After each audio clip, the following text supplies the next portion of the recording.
Hello, everyone. Welcome back to another episode of my podcast. I'm Caroline Chen, and I'm a rising senior in high school. Today, I had the wonderful opportunity to speak with Mr. Kuong, a middle school math teacher at Crystal Springs Uplands School, who was personally my teacher for 2 years in 7th and 8th grade. And I hope you all enjoy our conversation. Hi, Mr. Kuong. Thank you so much again for taking the time to speak with me today. I'm so excited to talk with you. And yeah, thank you. So, before we kind of go into the topic of math and teaching and education, I wanted to ask you a little bit about yourself and your own personal background. So I wanted to first ask you, when you were in high school, did you know you were interested in mathematics and education, or were you interested in something else? Or could you speak a bit about that? Yes, thank you. Thank you, Caroline, for having me. So in terms of my background when I was back in school, I remember I dreamed of wanting to go into physics, and that was my dream during my high school time when I first learned about physics and stuff. Wasn't particularly in math, even though I'm now a math teacher, but then math was more like when I was learning math in high school back in China, in Macau. It's more like listening to the lectures, copying notes, and then doing the homework. And I was getting a hang of it, but then not truly understanding stuff. So math wasn't really like what's driving me to learn. But physics, on the other hand, oh, the optics or the mechanics or the reasoning behind how light travel, how those phenomenon could get those excited me. So when I applied for college, and then when I was dreaming, oh, what kind of major to got into? Oh, it got to be physics, and so I end up going to physics, not really math at all. So math was more like naturally later when I got into teaching career, and then slowly find my way. So I would say definitely physics, but maybe more like, oh, I want to know about the underlying reasoning or how to convey the ideas. I think that's my background, or that's my interest, learning about physics and maybe even philosophy. Wow, that's so cool, Mr. Kwong. Thank you for sharing. And I think you're actually the first person that I've talked to on here that didn't go to school in the US. And I was wondering if you could speak a bit about what the education system was like in Macau where you grew up, and if there's anything diff or I'm sure there's a lot different, but like just speak about it in general. So yes, so because I'm now a teacher in my own classroom, I mean the biggest difference, first of all, it's gonna be like 30 plus student every classroom. So we are sitting in rows and columns, and it's pretty much all throughout my elementary school all the way to high school time. Every single year, it's like 30 plus students, and so the and and it's also we only got to sit in one room. So let's say I was assigned in grade 10, uh, section 8. I'm always section 8. So I'm with the same students, Oh wow. my best friend here or my other friend that I don't like is on the corner over there. But then we like almost about the same cohorts travel, going to ninth grade to 10th grade, 10th grade to 11th grade, or maybe sixth grade to seventh grade. It stays the same throughout your entire. Almost the same. I mean, at several times we might shuffle, or maybe like there are three sections got into two sections, then we have to shuffle. But then the learning environment is more like, oh, this section A means this classroom. This classroom we label section A, and so this is the main classroom that I'm in, no matter what I'm taking, like math, English, Chinese, history. The only rotating people are the teachers. So Yeah. different teachers come in at different time, and I'm still in the same seats. Like let's say I'm in 10th grade right now, then I'm staying in the same seats for the whole year, unless the homeroom teacher decided that we change seats. Otherwise, I'm gonna stuck over there. And so always taking note from this place to the blackboard. By the way, it's a blackboard, not the whiteboard. Um, and biology teacher come in, talk about different stuff, and then we took a 5 minutes break, and then breathing, drinking water, or even go to the bathroom. And then 10 minutes, 5 to 10 minutes later, a physics teacher come in, and then I take out a new book from my backpack next to me on my own desk, and then start all over again. So there's no lockers, and so my backpack is like next to my table, and therefore some other interesting things could be like, oh, the table itself could have some written notes. Oh, that belongs to this particular person, or like let's say I know that you dedicate a student dedicated me on a yearbook about my middle school crush, and for example, somebody could have say, oh, I like you, somebody, and write on that other person's table because that belonged to the other person's table. So that's how we communicate, or transfer messages. And Mhm. so So even though it's a big crowd or like kind of like more rigid than the American system right here, we still could find some fun in our learning time. That's great. Yeah, thank you for sharing that. And I think that's super interesting because I have friends and relatives and family who went to school in Taiwan. And I think although they're different countries, the Asian education system, I think I heard a lot of what they said and what you just said as well with like the teachers rotating or like the blackboard I think you previously mentioned that it was just like you take notes while the teacher talked, right? Is that correct? Yes, yes, mostly and across the subject too, because the setup is it's rows and columns, meaning that all we students are doing are mostly are listening. Mhm. And teachers mathematics or even like Chinese or English classes, it's all about listening. But of course, the teachers themselves, they have many teaching styles. Some teachers love to tell jokes, and then we enjoy a lot. Mhm. Some teachers love to do some reading with us together, so they would pick us to do some reading or reading all together for a passage of a literature. And so I still get to experience a different style of learning that's suitable for different subjects. It's just that it's less of a chance for me physically to be wandering in the room or like going in and out unless I'm going to the bathroom.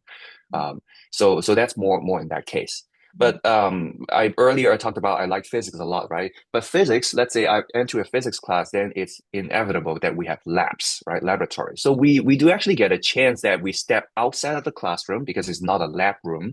So we got to travel down maybe like 2 floors below. That's where the physics lab is, and we do lab over there. So we occasionally we get these opportunities that you go to the physics lab or the biology lab or the computer lab that we have to physically hands-on because it's required. I mean, organically makes sense that you can actually do something over there and then finish up over there. And the next day you maybe start the lecture again in the same room, maybe in and out. So we still got that. I still got the opportunity to learn hands-on material if needed. Mhm. That's so interesting. Yeah. And I was also wondering because I know the academic environment, not just the physical environment, but also I think it's like the competition or the pressure. I heard from relatives that like after they took a test in Taiwan, the teacher would call names out in order of the ranking of the test and stuff like that. That really is just not really imaginable in the United States. And I was wondering if you could speak a bit about like what was the academic competition or environment like when you were a student there? I also heard of those perceptions, but I would say not like a consistent stereotype everywhere in Asia, China, Taiwan, my hometown, Macau, or Hong Kong. So maybe some school do, or maybe even just some teachers do it. For me personally, I don't really experience that much of a high pressure, or maybe part of it reason is because I got used to it. I got used to that. I have to study, I have to listen, I have to behave well at school. I do my homework, I prepare for the test, um, and then I passed. And I do. I mean, I myself it's a person who loves studying. So less more like oh I want to drop out of school or anything. So I don't feel as much pressure. But it is true in some sense that um, the studying, the tests, or and the report card that come out. The report card, by the way, it's more like a lines or columns of different subjects with different scores on it. And then at the end, there will be like an overall average. That's the number that we rank. Actually, we rank people in my own class, and then we say, oh, that student is pretty great, 80 something plus, and he or she is in the top five, and then somebody else is 10, and so you always know by the midterm, so like 2 semester, right? Midterms, and then you know, oh, where you rank. And then some people who consistently go on to the top, they do take pride on that.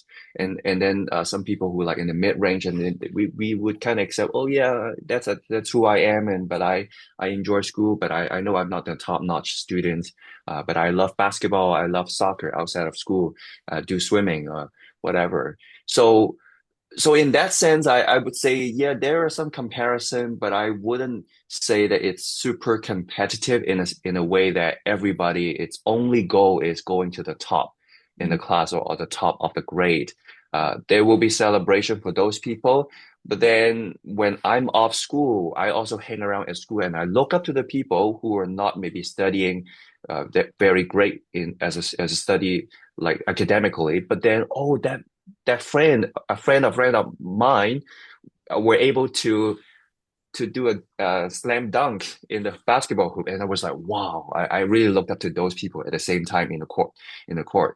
And then sometimes they even represent school to go join competition outside. I was like, whoa, those are good people. They're not my friend, but I still look up to them as well. So in that sense, I think there are still some celebrations in the variety of people's success.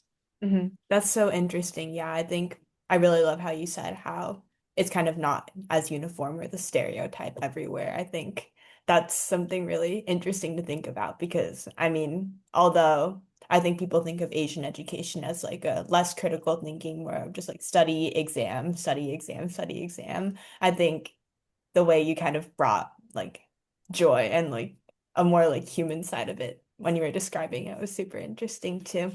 And yeah, now kind of transitioning, you went to UC Berkeley for your undergrad, and that's correct, right? That's correct. Yes. And you Yes. decided to major in physics. I was wondering, what was it like transitioning from your hometown in Macau to the United States, or could you speak a little bit about that? Yes. So to be more exact, when I graduated from high school in Macau, the one of the major obstacle for me was English. That was to be sure. Although I, of course, I learned English only on the book, but not to the extent that I can speak so fluently right now. And I would consider myself more like a physics or math person rather than an English person or literature in general. Even in Chinese, I wouldn't say I'm a good in Chinese writer or anything. Similarly in English too. So when I first came over here, I did not go to Berkeley directly. I went to Foothill College. Oh, It's that's more like a great. yeah, Foothill College in Los Altos right Yeah. here.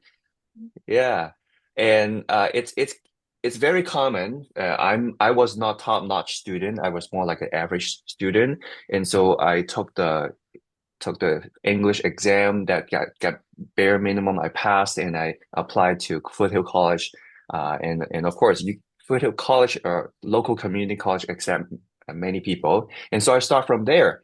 And I started also aiming for physics because my high school I already was passionate about that. So learning about physics and taking courses in math and physics alongside with the mandatory English that I only managed to earn B minus most of the time, It's good enough and passing grade. well, and there's no chat GPT back then, and Yeah. so so I'm pretty grateful, and lots of English and other general educational classes that I have to take, and so slowly make my way, and then finally 2 years of community college and apply for Berkeley and got accepted for the last 2 years. So still a total of 4 years in college, but I only learned at Berkeley for 2 years. Mhm. And that's where I got actually challenged because community college is more like maybe just like another two more higher level than the high school to me. But when I got to Berkeley, when I actually got to do physics classes and also some mandatory math classes too, it's not just physics. Um, the homework problems, the professor lecturings, the professor was just lecturing and I have to take notes. But the homework that I got was like super interesting and super hard. And I would say the first year especially, I stay in the library as well as the physics hall, the physics building. They got some study room. That's all I'm there. Although I live in a dorm in Berkeley, but I only go to sleep at night like 12 a.m. But most of the time is like in the library doing homework and then the study hall so that I can be with my physics classmates and just group together to finish stuff.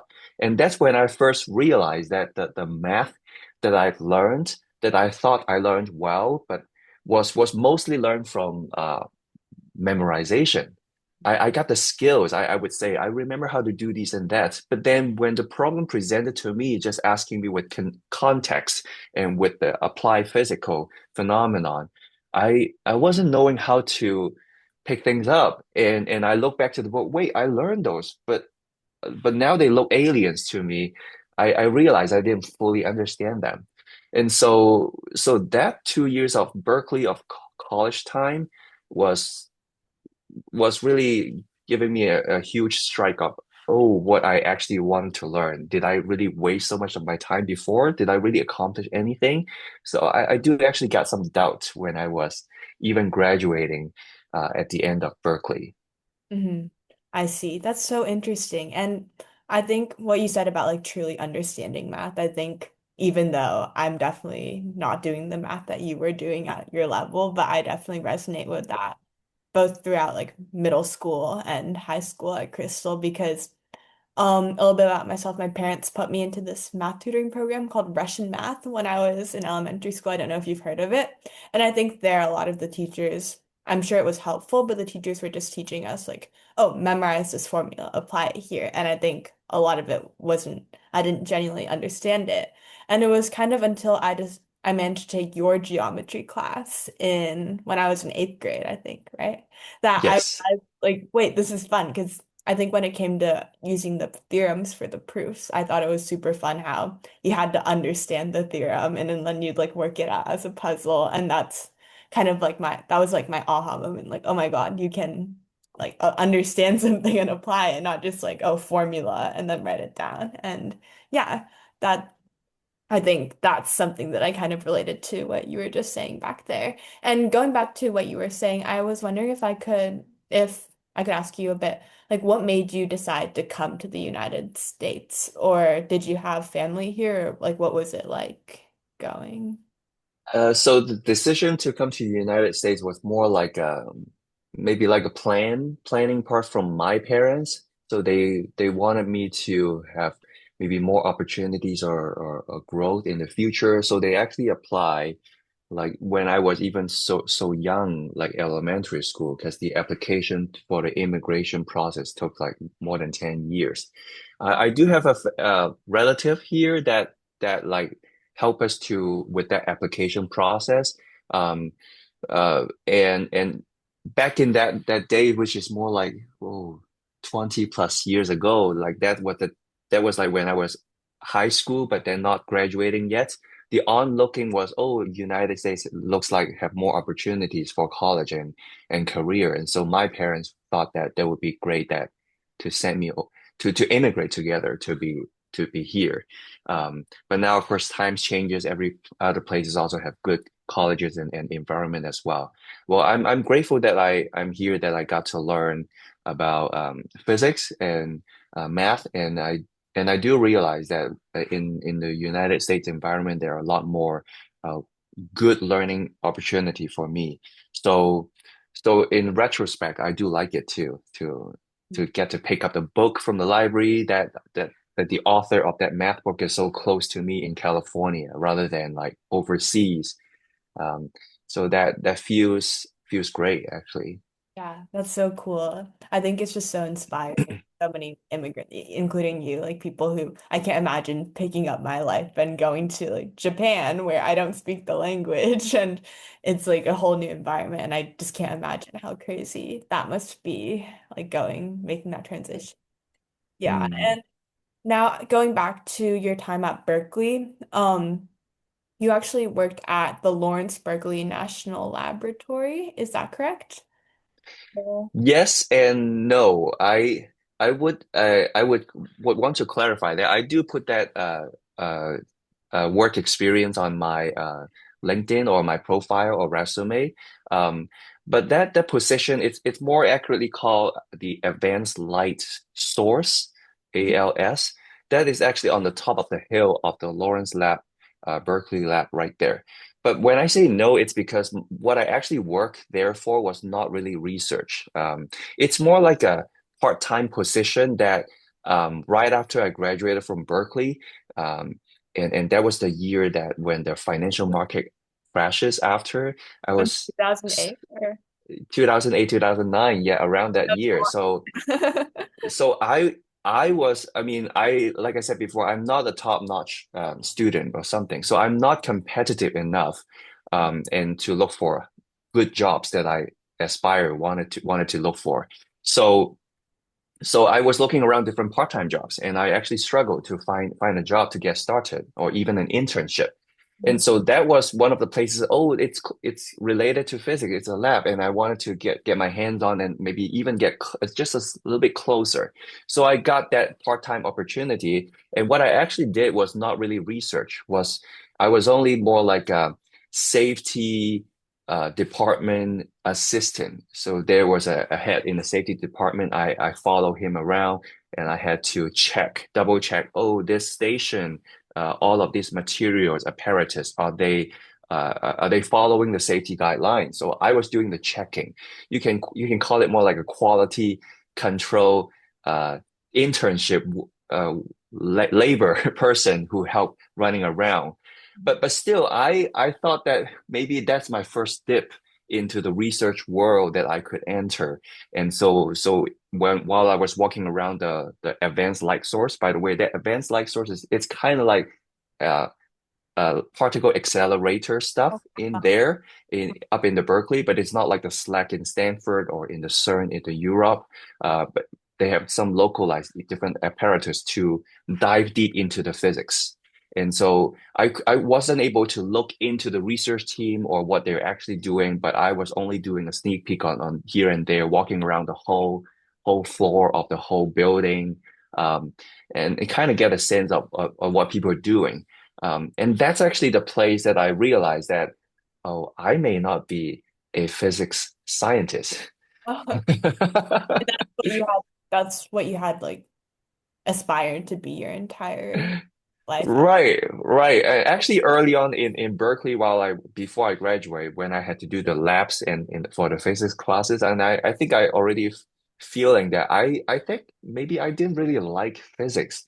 I like the physical ideas, I like the theories, I like the philosophies of how the theories came along, but then I did not like to do labs. Mhm. The laboratory was not my major passions So because you're because saying, yeah, sorry, yeah. of the concepts and ideas in physics, more of just like the physical, or physical, but like the hands-on work that you didn't feel like really suited your interests. Is that correct?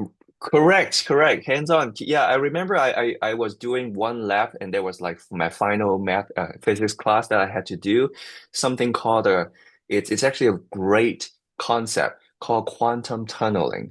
In recent news, actually you can look up, there's a recent news in this past year, there's some recent breakthrough in this quantum tunneling. So I was actually doing one mini lab portion about that phenomenon. So what actually I was doing was there was a electroscope, which pretty much like a device that look in the pulses and the wave function on a small screen, and there's many analog little button over there just to control the signals and then whatnot. And you just plug in a wire in there and then output another wire and then plug in a wire through something that you want to measure or something.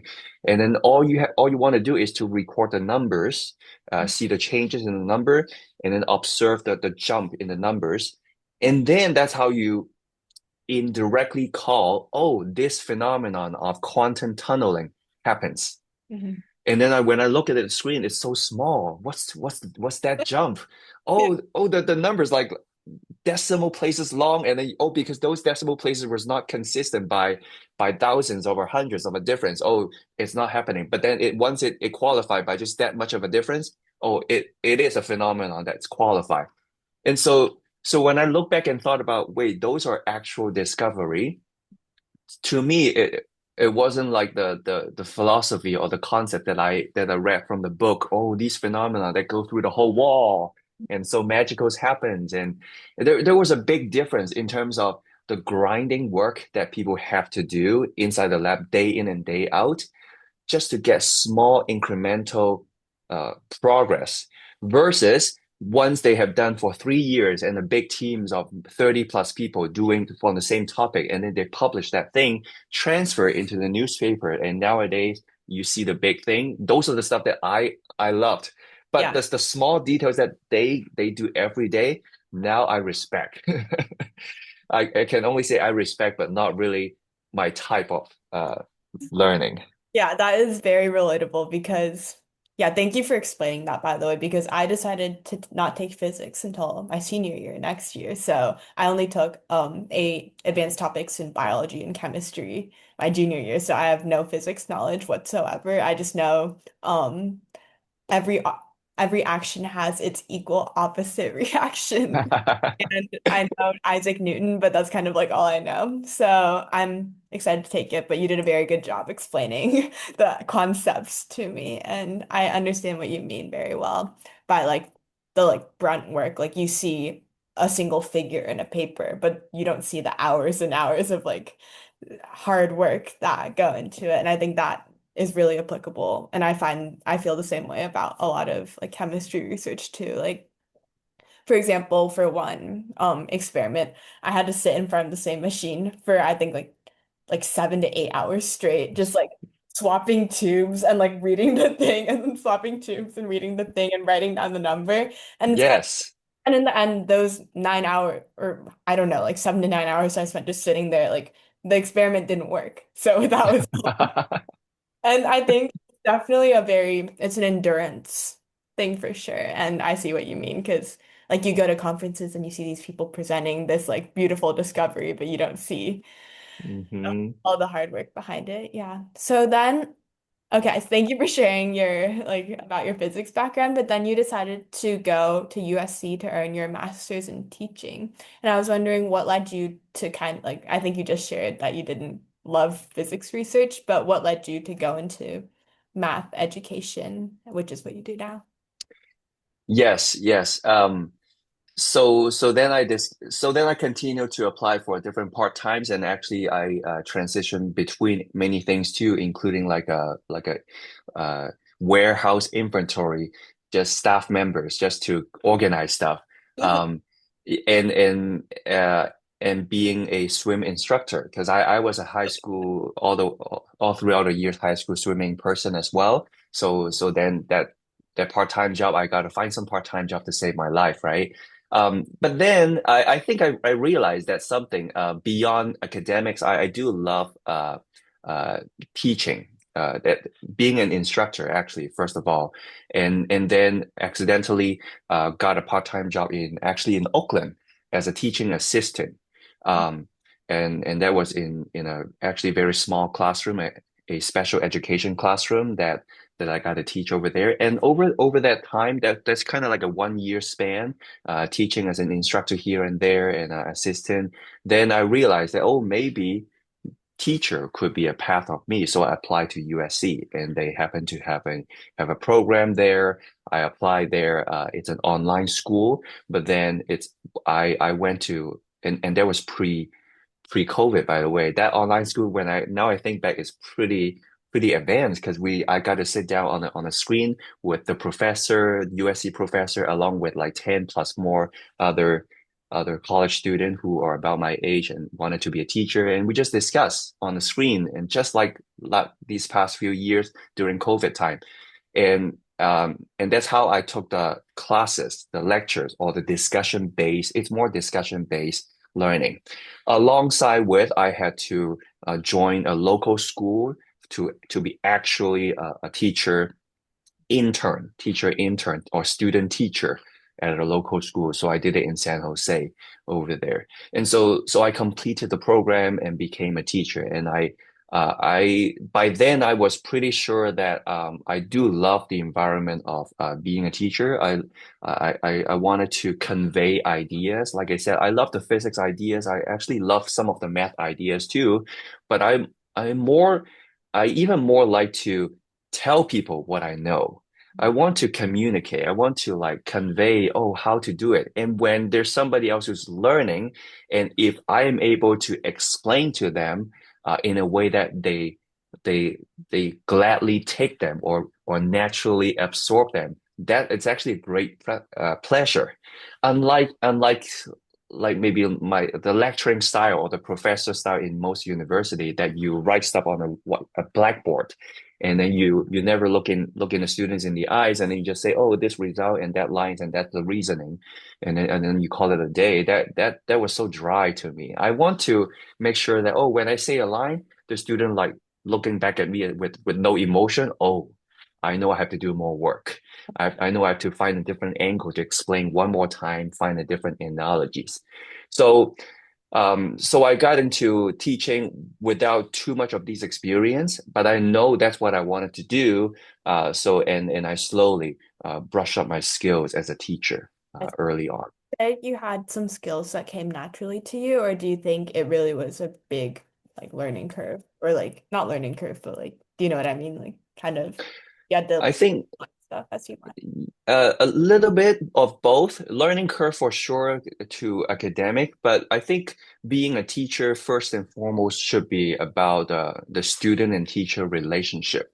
And I think I got those experience from when I was a swimming instructor. Oh wow. Um, yeah, I actually started swimming, teaching swimming even before during high school time, before I came to the United States. So during summertime, I applied as a teaching swimming instructor and a lifeguard, like because I was in that passion.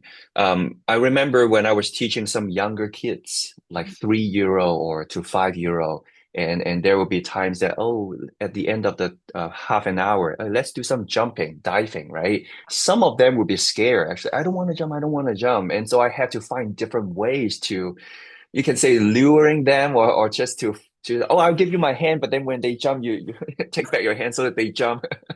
But then sometimes I have to really give them the trust. Otherwise, they won't do the second jump with me. So I have to hold their hands all the way and then give them compliments, and then give them some more encouragement. I think those are the training implicitly that I got, and that I got carry on to, oh, when somebody doesn't love to even learn, that regardless, just put even math aside, just doesn't even want to sit down in the classroom. How am I even going to start Yeah. that relationship with them? So I think that's more important as a middle school teacher, especially than the math itself. Yes. Um, Okay. yeah. Yeah. I think what you said, I love that is so mean. How could you do that to a little kid? I'm a swimmer. Like I recently have been, not recently, past I went from like not being able to swim to being able to like doggy paddle. So that's so I would be very upset if a teacher like Hold them, right? yeah, Just being dragged down. Yeah. my sister Kuong.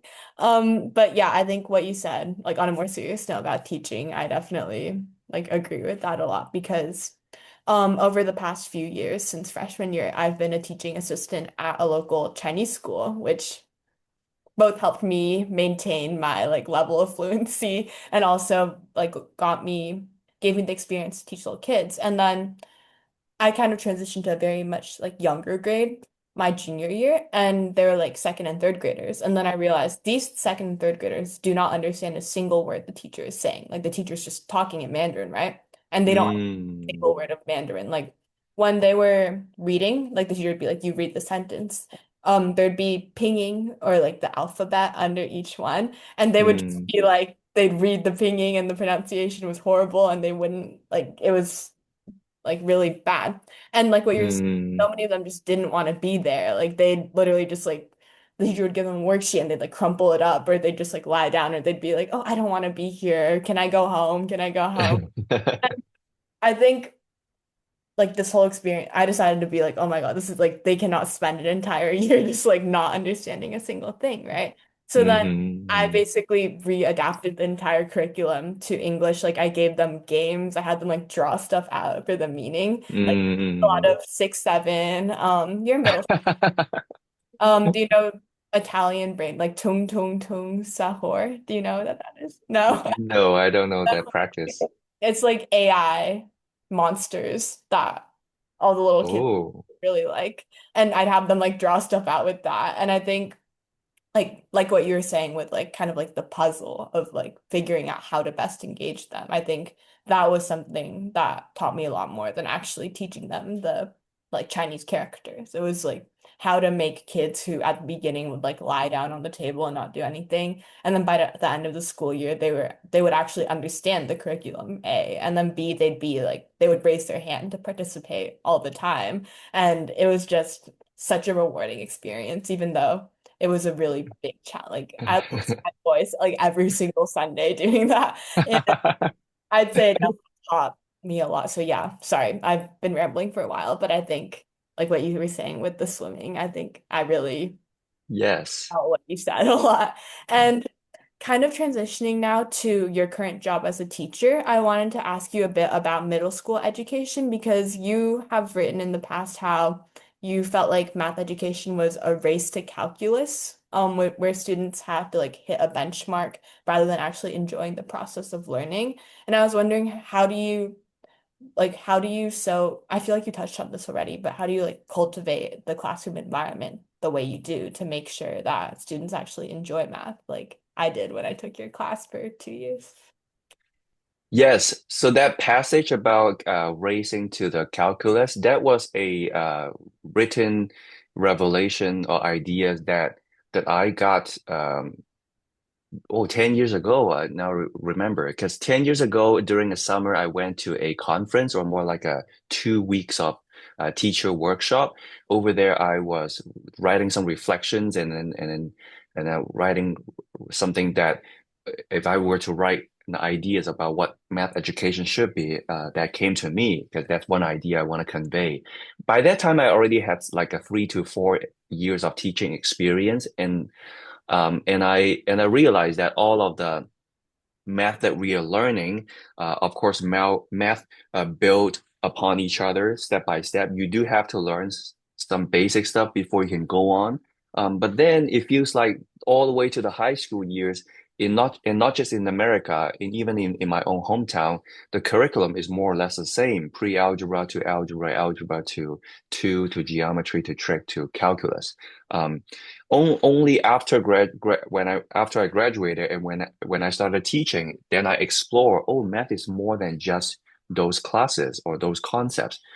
Things like probability or counting, uh, or statistics, or even like other topology and graphing. Those are the stuff that I learned by myself through looking through different books in the library. But how come we're not really teaching them in school? And how come I can safely say around the whole world that the single curriculum math education is just this pathway of pre-algebra all the way to calculus? Why do we put so much emphasis on just this one part? And and if people go on to math major in college, they would say this is really a narrow one pathway, and there are actually a lot more you can choose from that you want to learn. And so that got me started and say, whoa, do we really want to teach students on just one path, or if I'm not able to change the curriculum because it's not just a one school thing, then how am I able to excite students to look more into the different math ideas beyond algebra? So that's got me started to think about it. I wouldn't say I am I would say I'm still investigating this phenomenon. I'm still teaching geometry, algebra. I'm still teaching the same thing. I'm still preparing the student from seventh grade, uh, getting them to learn more and then preparing them for ninth grade because that's my position. Um, but I'm constantly thinking about, hey, within the stuff that I'm teaching, can I still throw in some stuff that's relatable to other math concepts? So I guess that's that's my current thoughts. That's so cool. And I think what you were saying about kind of making, like, preparing students, and I think that you do a good job of that. And I really appreciate how you don't just like teach the stuff, you make the experience really fun. And I remember, I have so many memories from our ninth grade geometry class with like the little group of students that, like, I remember like you would play Tetris in class and then they took a picture of you and put it on the wall, or um, you'd have this like ruler that you'd like walk around with. I think that's your profile picture somewhere. I just like hold it ruler like that. And yeah, I had so much fun. And I think um just being able to associate math with so many funny stories and like the way you taught it too, definitely like making the posters on the wall and all that stuff really helped me love the subject a lot more. And that helped me in high school, like you were saying, preparing students for freshman year. Mm. Now, kind of like transitioning beyond the classroom, I wanted to ask you a bit about how you view like AI in education because you're one of the first Crystal Middle Schooler teachers that I've talked to, and I was wondering if you could describe kind of how you've seen it impact students and like how you've interacted with it both as a teacher broadly or also like in math more specifically. Mm. Before even touching on AI, I do have a firm belief that when we are learning mathematics, we do need to be um, going back to the very basic stuff. What do I mean is that is because you experience from our classes that you have been through that I always enforce that you have to have a physical notebook and a pencil, and we do all the learning over there. All the math ideas you have to be drafted diagram through your hands. We only use decimals or calculators if we have to do quick calculations or if we need to we need to bypass the graph. But then even then, I would say we have to draw the y-axis axis. You have to be organized. You have to really curve the parabola perfectly for me before we get to use those tools. Um, and that's my same view on AI too. I myself use AI a lot beyond just writing emails or like helping me with my writing communication. For math in particular, I use AIs to bounce ideas about what I learned, what I feel like, oh, that did I miss anything, or when I design questions, whatnot. But I do not recommend students use the same AI tool as I'm doing, or like doing homework. Let me ask AI and then see what AI tells me, and let's see if I can learn from AI and then write down. Even that, I would not recommend yet to my students, because I still I still feel like this old school way of you have to struggle, you have to read the problem, you have to use pencil to uh, highlight stuff and draw stuff and doodle, even doodling on the notebook um, is the fundamental important part you cannot bypass. Because once we bypass that steps, it's my personal opinion. That step is the learning step. You bypass that step, there's no point of learning. Yeah, Um, exactly. AI to me, it's AI to me because I have the experience of doing all the stuff by myself. I use AI as like a final reflection checkpoint. But then when I want to learn something else, I still get a new book or get a problem and get a piece of paper or on my notebook and do all the stuff. And then struggle and do all the learning, do the process with my finger. The finger connects to my brain. The time that I spent through, the struggling that I've been through, all all of these are packages of the learning of the learning itself. But if I delegate all of those to the AI and tell me, hey, what's the next step? Hey, how should I do it? And so what's the idea that goes in? Oh, it looks like AI give me all the answers and all the steps and the final answer. But even if I read through all of them on the screen, I would not I would have not learned anything actually. Part is, I think, as a like middle schooler or a student, sometimes it's hard to have the self-awareness to distinguish because I think you look at AI giving you the answers and you're like, oh, now I know it now, but you don't actually know it because you never actually did the what you're saying productive struggle to get to it, right? And I think that's one of the most scary things about AI because it can give you the illusion of competency that you know how to do everything, but in reality, you're actually just like I think Mr. Bell called it cognitive offloading when I talked to him. And he was saying how it's you're just really reducing your thinking process. Yeah. Yeah, yes, cognitive offloading, and I would say that's my idea comes in. Then what's the point of learning if I'm offloading my thinking, my cognition? Mhm. Then what's my worth, right? Yeah. Why am I still here? Why am I living?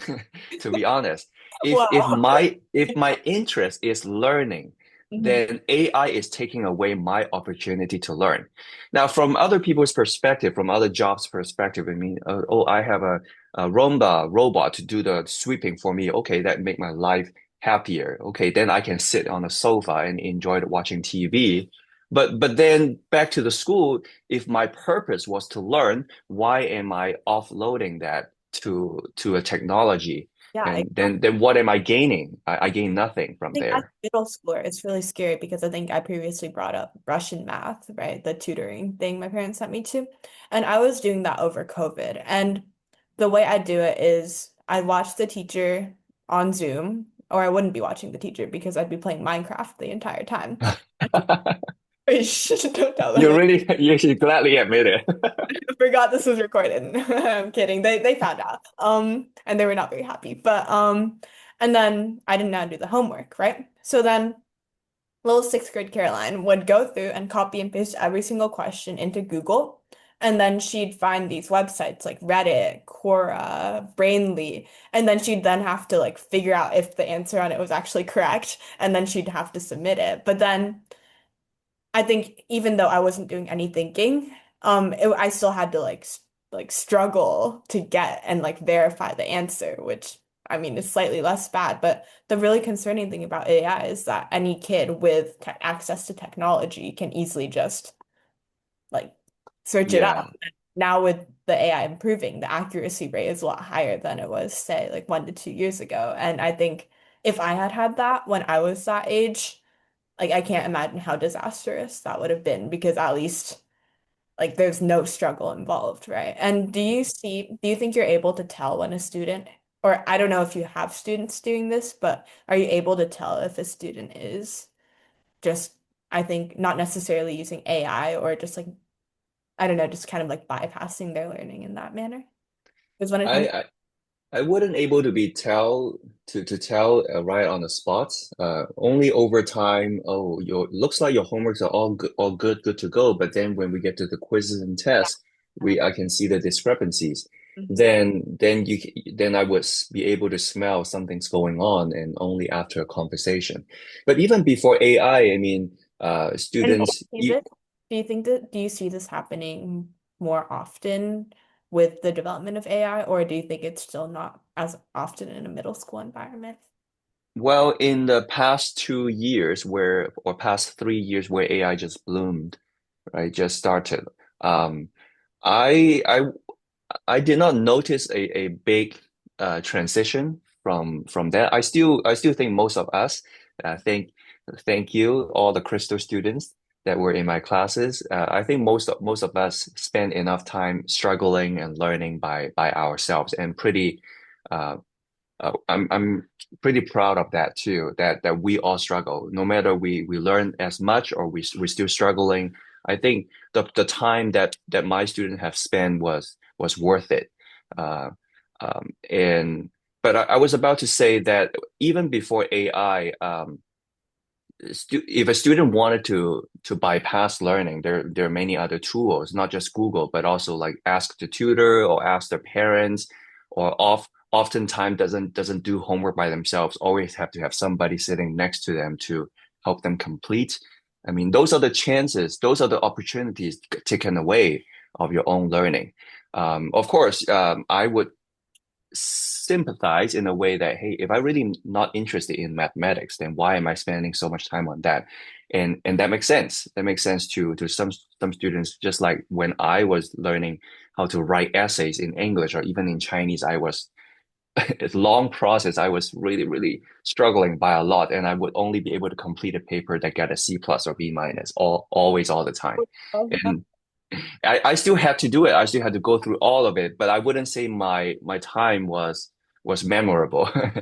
I would remember the negative feelings right now when I'm doing that. So from that perspective, to be fair to students who love this subject versus other subject, then you have your likes and dislikes. And it makes sense that you want to bypass the one that you dislike. You only spend time on the one that you're passionate. So in that sense, I would say, okay, it's your choice that you you only learn as much in a math classroom, and maybe in the future your choice could be correct, your choice could be something you regret, or maybe just on average. So we never know. So when I teach math, whether you which type of a learner you decide to be, I want to be as neutral as I can be, to respect the students' originally liking math or not liking math perspective. But I myself is throughout the years, I become more and more interested and passionate in the math ideas. So definitely when I present myself in a classroom, I would throw in lots of jokes, lots of my personal experience, and I'm still trying to find ways to tweak the mathematical thinking for lesson 1.1 in the coming year. How do I better uh, crack open your brain or hook your attention? Yeah, Um, yeah, I'm so taking that's my interest. Yeah. and I'm taking a psychology class right now called Thinking, and it's essentially just cognitive psychology on how people think. And I just like like and the professor, because she studies cognitive psychology, she knows how to capture the student's attention. Like she'll put inappropriate videos on the like slides, or she'll give like really funny examples. And I think it's like one of the concepts that we learned that I just had a midterm on was like a story or a personal anecdote can have so much more impact than just statistics Mm. and like numbers and concepts, and just giving an example can really help so much more. And I think you do that a lot from what I remember from yeah. Story, definitely. We're natural story lover. We love novels, we love dramas, we love movies. Mhm. Story is what captures us. Yes, exactly. And um one final question for you before we wrap this up. I wanted to ask you something that I ask everyone that I speak to, which is if you could go back and tell your high school self one thing that you know today, what would it be? And more broadly, do you have any advice for high school students today with all the knowledge that you have now? I would go back to my high school self and tell myself uh to spend more time in reading novels, reading math books, reading science nonfictions. Um, I love reading nowadays. I still love it too, but I think reading would be the time that I can actually actively think and actually seeking out the words. And when I say reading, I actually prefer the a physical book with the words in front of me, uh, not the audio book or not any other means, but directly. But because reading, you have to actively use your eyeballs to trace the words and retracing them if you don't really get what it means during that sentence. And so that's active learning. But after reading, let's say you have a very satisfactory novel that you have read, you actually can got soaked into the world for maybe weeks and then think about it or in the back of your mind, and actually very, very joyful. Well, the reason why do I say it to myself, and especially I already love reading actually back then too, is because I got distracted. Distracted maybe by video games or distracted by too lazy when I went home I want to watch TV. I mean, just like any other teenagers.